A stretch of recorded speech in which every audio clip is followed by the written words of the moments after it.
Assalamualaikum warahmatullahi wabarakatuh. Selamat datang di channel Kumpulan Kisah Horor.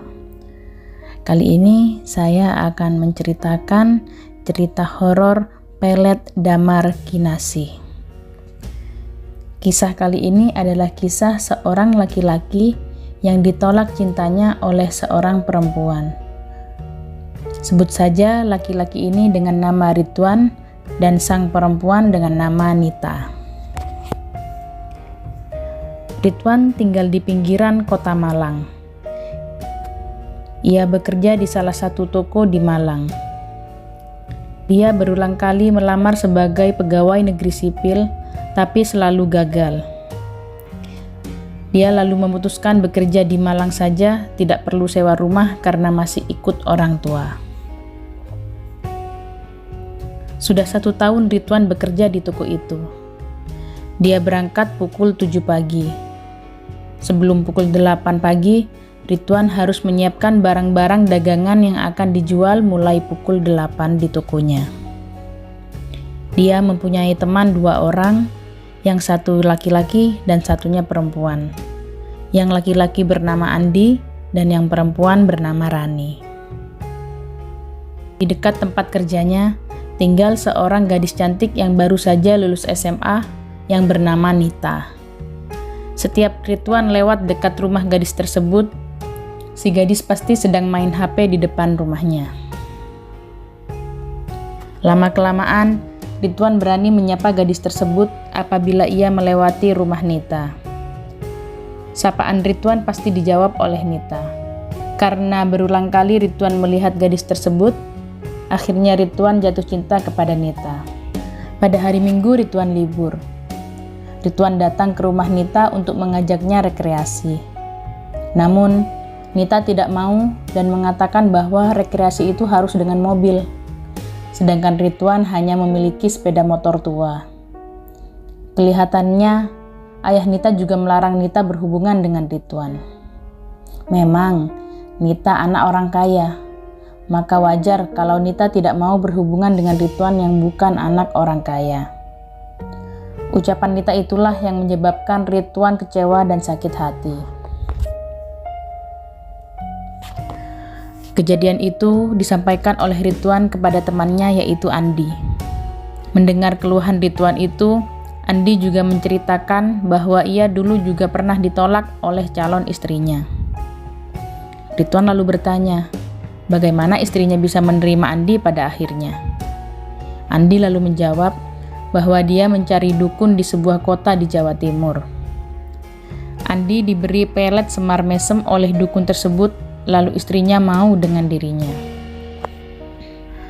Mendengar penjelasan Andi, tanpa pikir panjang, Ridwan langsung meminta antar ke rumah dukun tersebut. Andi juga menyanggupi. Akhirnya, pada hari Minggu, mereka datang ke rumah sang dukun. Pukul 4 sore, mereka sampai di rumah dukun tersebut. Andi memang sudah kenal baik dengan Mbah Dukun. Ridwan dan Andi dipersilahkan masuk dan duduk.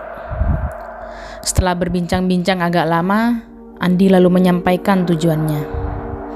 "Mbah, saya datang ke sini tujuannya untuk mengantar saudara saya ini Ridwan ingin meminta pelet semar mesem kepada Mbah." Mbah Dukun menyanggupi, namun dia memberikan syarat untuk berpuasa 3 hari 3 malam. Di samping itu, Ridwan juga harus menyediakan bunga 7 rupa, minyak wangi, dan bedak. Mbah Dukun menjelaskan bahwa pelet itu ada bermacam-macam. Di antaranya ada pelet Tresna Asih, pelet semar mesem, dan pelet Damar Kinasih. Yang paling manjur adalah pelet Damar Kinasih. Ridwan pun memilih pelet Damar Kinasih. Namun ada syarat tambahan, yaitu ingkung ayam cemani. Dan Ridwan pun menyanggupi.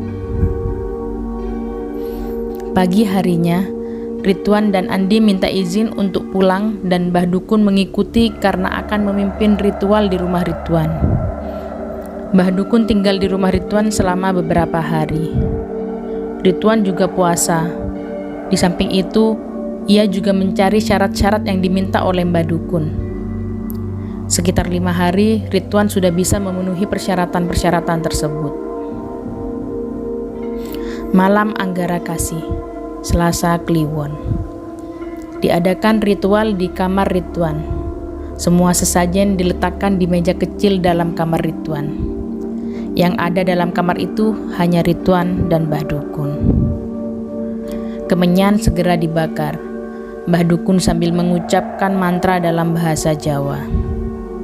Kemudian, tampak sinar biru masuk ke dalam kamar dan sinar tersebut berputar-putar lalu masuk ke dalam tubuh Ridwan.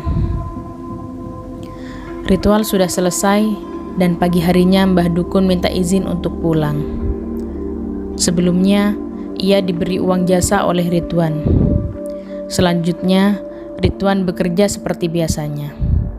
Herannya, waktu itu saat ia lewat depan rumah Nita, tampak Nita telah menunggu di depan rumahnya. Nita menyapa, "Mampir, Mas?" Dan Ridwan pun berhenti lalu mengobrol dengan Nita. Setelah agak lama mengobrol, Ridwan pun pamit meskipun tampaknya Nita masih ingin ngobrol dengan Ridwan. Sampai di tempat kerja, Ridwan terus memikirkan Nita dan dia yakin hal itu terjadi karena pelet damar kinasih. Waktu Ridwan pulang sampai di rumah, ia terkejut karena Nita sudah ada di rumah Ridwan.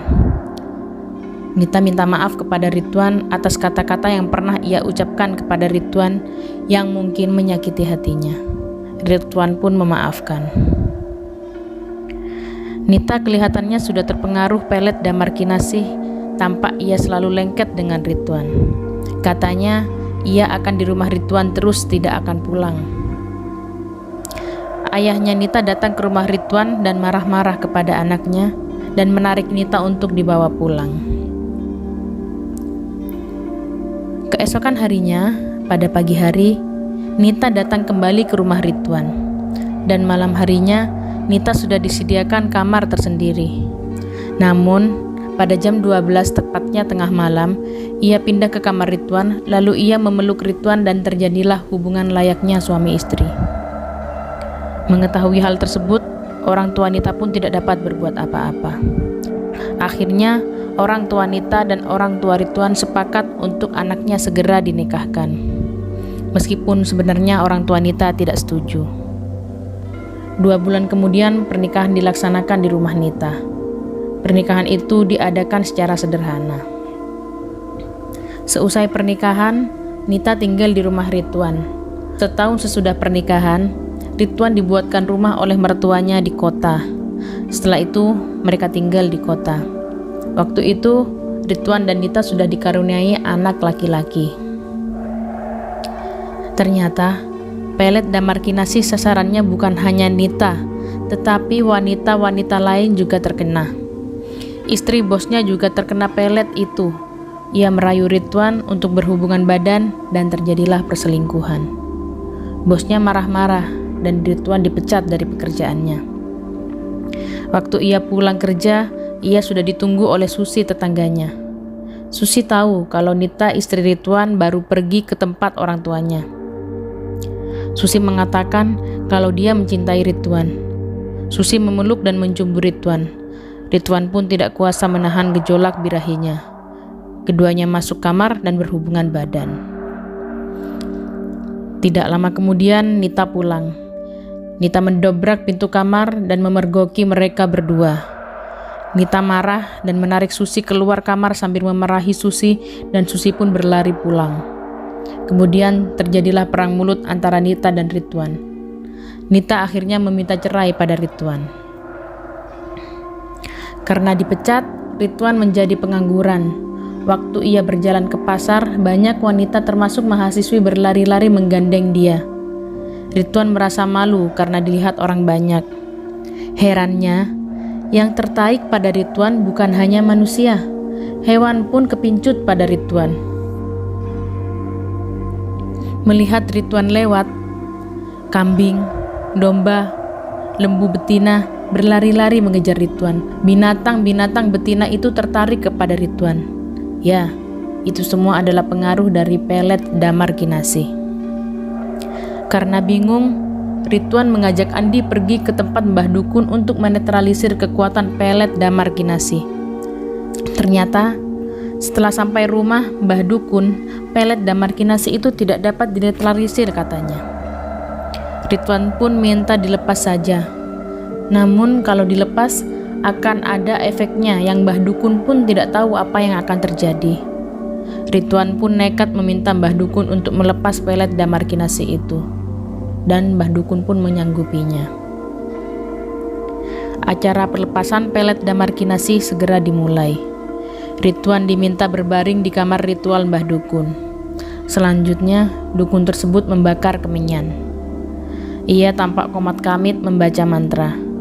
Kemudian terasa ada hembusan angin kencang dari tubuh Ridwan. Keluar cahaya merah disertai keluarnya genderuwo berbulu, giginya bertaring runcing, matanya merah. Di belakangnya keluar pemuda tampan berbaju putih berdasi.